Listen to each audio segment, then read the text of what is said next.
মৎস্য দপ্তর এবং প্রাণী সম্পদ বিকাশ দপ্তরকে কাজে লাগিয়ে রাজ্যের মানুষ যে স্বনির্ভর হতে পারবে সে ধারণাই ছিল না পূর্বে, যার কারণে বৃহৎ অংশের এই ক্ষেত্রগুলো প্রায় অথরাই রয়ে গেছে।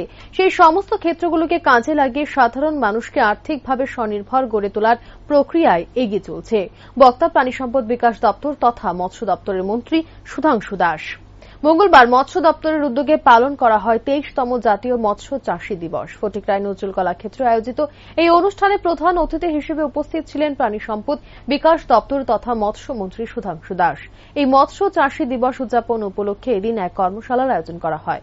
আর এই কর্মশালাকে সম্বোধন করতে গিয়ে মন্ত্রী রাজ্যের প্রাণী সম্পদ বিকাশ দপ্তর তথা মৎস্য দপ্তরের তরফে গৃহীত সরকারের বিভিন্ন প্রকল্প ও কর্মসূচির কথা উল্লেখ করেন। একই সাথে দীর্ঘদিন ধরে এই দপ্তরগুলোকে কেন্দ্র করে কেন বৃহৎ অংশের আর্থিক ব্যবস্থাপনার উদ্যোগ গ্রহণ করা হয়নি তা নিয়ে উষ্মা প্রকাশ করেন। এদিনের অনুষ্ঠানে মন্ত্রী ব্যতীত ছিলেন সংশ্লিষ্ট দপ্তরের বিভিন্ন অংশের আধিকারিকেরা।